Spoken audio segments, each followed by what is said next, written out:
दरियापुर में जहाँ दो किसान रहते थे, एक था राम जो बहुत ही दुर्भाग्यशाली था और हमेशा नुकसान में रहता था। दूसरा था लखन जो समृद्ध था और अच्छा जीवन व्यतीत कर रहा था।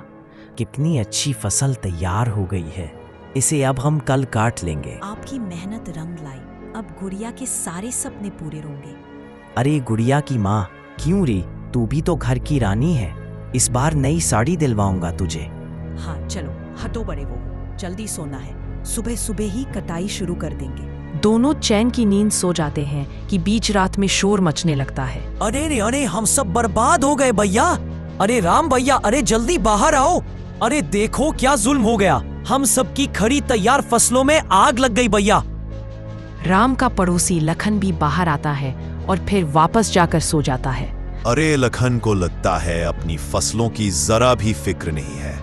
फिर इस बार लखन ने खेती कहाँ जोते हैं मुखिया जी, जो उसे फिक्र होगी? क्या कहा? खेत नहीं जोते? फिर इतना पैसा कहाँ से लेके आता है ये? अरे वो तो बड़ा चावल का व्यापारी बन गया है मुखिया जी। विलायती चावल बेचता है और वो भी कौड़ियों के दाम। उसे छोड़ो, अब ये सोच रहा हूं मैं कि अब मेरा क्या होगा। मेरे तो सारे सपने टूट गए। गुड़िया की माँ, मुझे माफ कर देना, इस बार भी मैं तुम्हारी साड़ी ना ला पाऊंगा। अगले दिन चले खेत के आगे राम अपनी पत्नी के साथ बैठा दुखी मन से बातें कर रहा है। अरे भाग्यवान, मैं कितनी भी मेहनत कर लूं, लेकिन भाग्य ने मुझसे मुंह मोड़ लिया है। खेत में फसल खराब हो ही जाती है। याद नहीं, पिछली बार मवेशी, फिर बीमार, उससे पहले बाढ़ आ गई और कर्ज बढ़ता ही जा रहा है। दिल छोटा मत करिए जी, जैसी प्रभु की मर्जी। जैसे सब जिएंगे हम भी जी लेंगे, उदास मत हो।